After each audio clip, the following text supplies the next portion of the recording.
You know, Duolingo offers over 40 languages, which is like a giant buffet of knowledge. But not all of them look appetizing. Some feel like delicacies, others feel like something you wouldn't feed your worst enemy with. Today, I'm ranking 7 Duolingo courses I wouldn't touch with a 10-foot stylus. And trust me, the reasons range from the logical to the downright mystical. 1. Klingon. Let's start with the big one.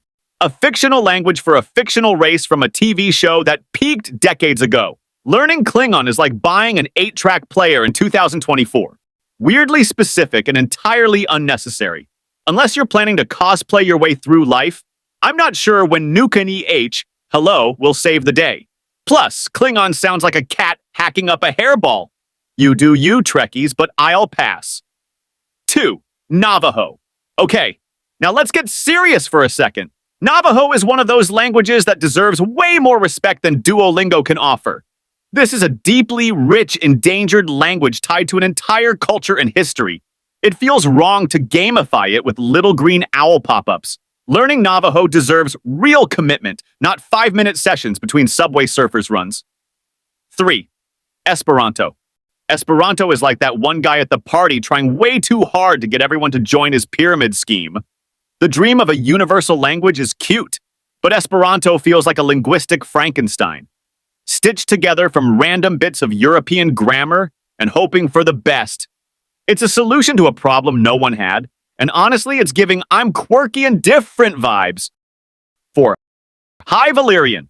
You know, learning High Valyrian feels like being the person still quoting Game of Thrones in 2024.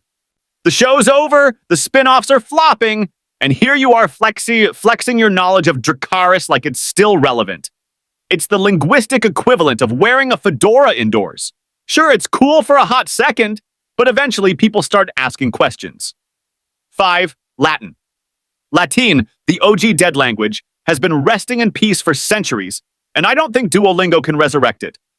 Learning Latin is like trying to binge-watch a show Netflix canceled before it aired. Sure, it's the root of a ton of modern languages, but unless you're aiming to become a Vatican tour guide, it's more of a flex than a functional skill. 6. Welsh.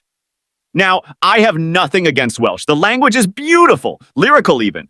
But every time I look at a Welsh word, it feels like someone slammed their keyboard in frustration. You're telling me Lanfair Pul Gwingil Gogari Chui Orandrabul Lanticilio Gogogoch is a real word? My autocorrect just had a heart attack. It's like the language was designed to sabotage spelling bees. 7. Hawaiian. Finally, we have Hawaiian. Again, nothing but respect, but this one feels tricky. Hawaiian's resurgence is tied to a cultural revival, which is awesome, but it's a language tied so deeply to its place that learning it outside Hawaii feels odd. Like taking surf lessons in the middle of Kansas. It's beautiful, but context matters, and this context feels missing. And there you have it. 7 Duolingo courses I'll never try, for reasons ranging from it's a meme to it's just not right. Duolingo is great for some things, but maybe some languages deserve a bit more than a gamified owl screeching at you to practice.